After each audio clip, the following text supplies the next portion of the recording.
Morning class. बेटा आज हम एक्सरसाइज 5.3 के क्वेश्चन नंबर 14 को सॉल्व करेंगे। ठीक है, क्वेश्चन नंबर 13 तक हम सॉल्व कर चुके हैं। आज हम उसके आगे क्वेश्चन नंबर 14 सॉल्व करेंगे। ठीक है, कल की क्लास में हम लोगों ने एक्सरसाइज 1.1 का रिवीजन किया था, क्वेश्चन नंबर 2 एंड 3। ठीक है, सेकेंड एंड थर्ड का हमने लोगों ने रिवीजन किया था।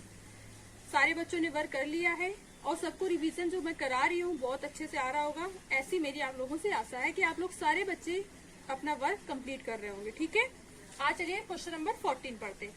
क्वेश्चन नंबर 14 में दिया हुआ है कि 0 और 50 के बीच की विषम संख्याओं का योगफल ज्ञात करना है आपको। ठीक है, 0 और 50 के बीच की जितनी भी विषम संख्याएं होती हैं उनका आपको योगफल ज्ञात करना है। ठीक है, तो सबसे पहले हम बेटा अपनी सीरीज बना लेते हैं कि इनके बीच की सीरीज जो है एपी की सीरीज वो किस तरह से बनेगी। ठीक है, तो देखिए जो एपी की सीरीज होगी वो आपकी बनेगी जाके 0 और 50। तो 0 जो होता है वो आपका विषम संख्या में नहीं आता है, तो इसलिए आपकी जो सीरीज होगी वो 1 से स्टार्ट होगी। ठीक है, यानी कि 1 से स्टार्ट होगी, तो आपकी हो जाएगी 1 के बाद बेटा 2 जो होता है वो आपका सम संख्या है, आपको पता है।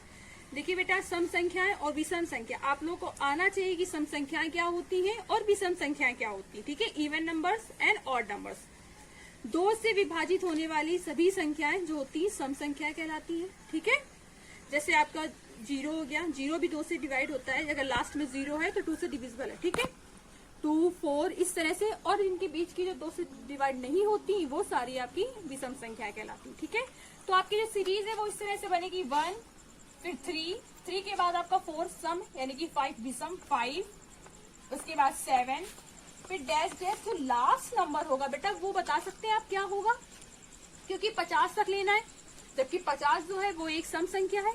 ठीक है, तो इसके पहले का जो नंबर होगा यानी कि 49 वो जो है आपका क्या होगा, ये विषम संख्या होगा। ठीक है, यानी कि 49। ये आपकी एपी की सीरीज है।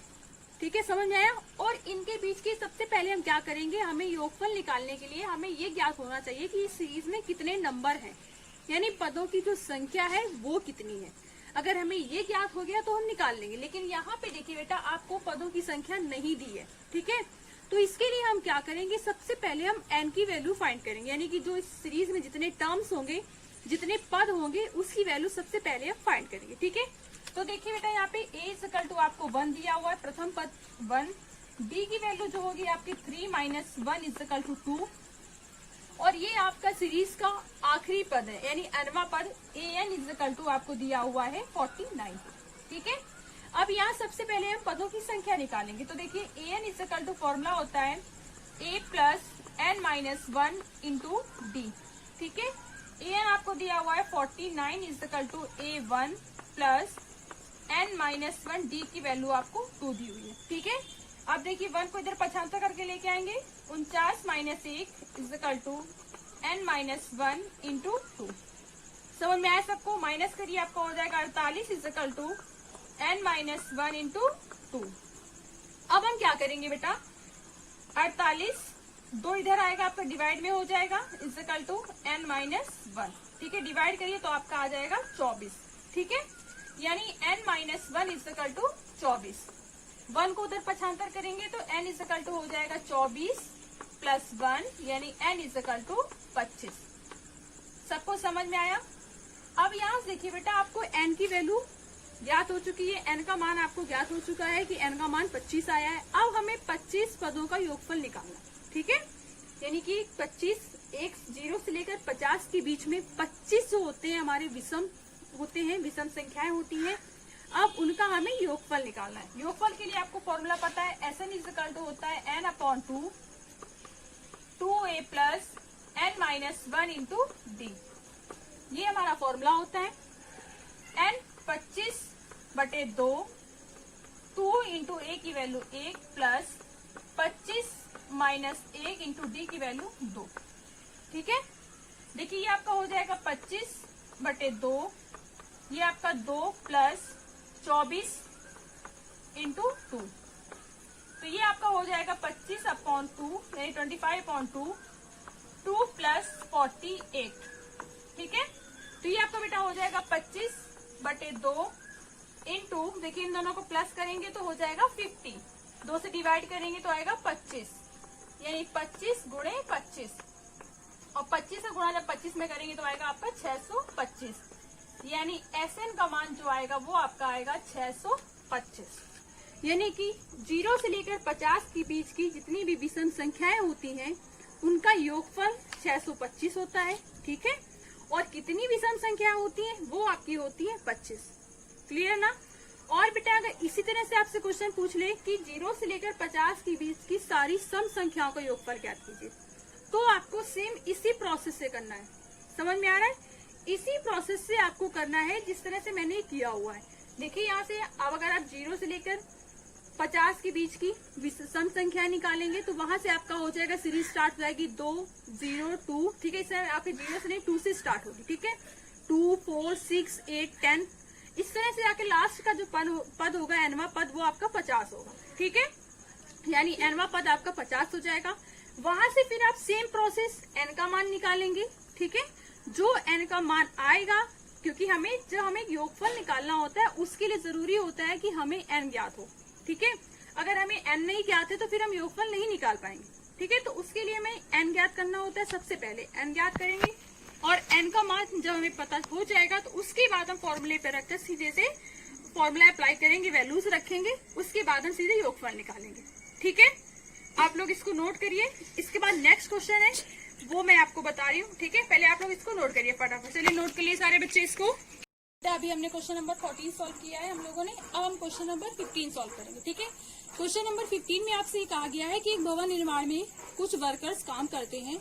अगर वो देर से जाते हैं यानी विलम्ब हो जाता है उनको, तो पहले दिन उनको 200 रुपए जुर्माना देना पड़ता है, दूसरे दिन 250, तीसरे दिन 300। इस तरह से 30 दिनों के बाद उन्हें कितने रुपए जुर्माना देना पड़ेगा अगर वो विलम्ब से जाते हैं काम करने, तो ठीक है।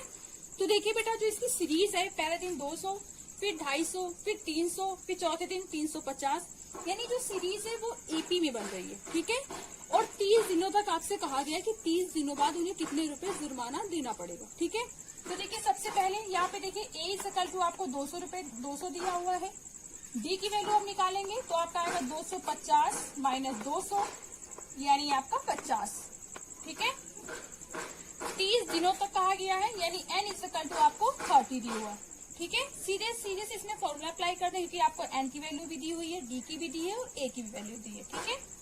तो एस एन इक्वल टू आपका formula N upon 2a plus N minus 1 into D. Clear. यहाँ देखिए एन आपको 30 अपॉन 2 इंटू ए की वैल्यू 200 प्लस एन की वैल्यू 30 माइनस 1 इंटू डी की वैल्यू आपकी 50, ठीक है। मैंने वैल्यूज रखी।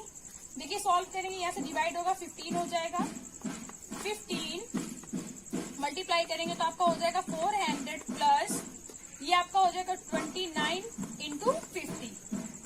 समझ में आया सबको? देखिए आपका हो जाएगा 15, 400 प्लस मल्टीप्लाई करिए 5 9 जा 45, 5 2 जा 10 और 4 40, ठीक है। अब देखिए इसको हम ऐड करेंगे तो आपका हो जाएगा N is equal to 15 multiply add करिए 0 5 4 4 8 और 1, ठीक है। यहाँ से देखिए मल्टीप्लाई करेंगे 15 0 0 15 5 से 75, 15 8 से 120 कैरी 7 27 हो जाएगा, 15 1 से 15 15 और आपका जो 12 है वो हो जाएगा 27। यानी कि 30 दिनों बाद जो वर्कर्स लेट जाते हैं, विलम्ब से जाते हैं, उन्हें 27,750 रुपए जुर्माना देना पड़ेगा, ठीक है। इस तरह से इस क्वेश्चन को हम सॉल्व करेंगे। चलिए नोट कर लीजिए, ठीक है। चलिए नोट करिए इसको फटाफट।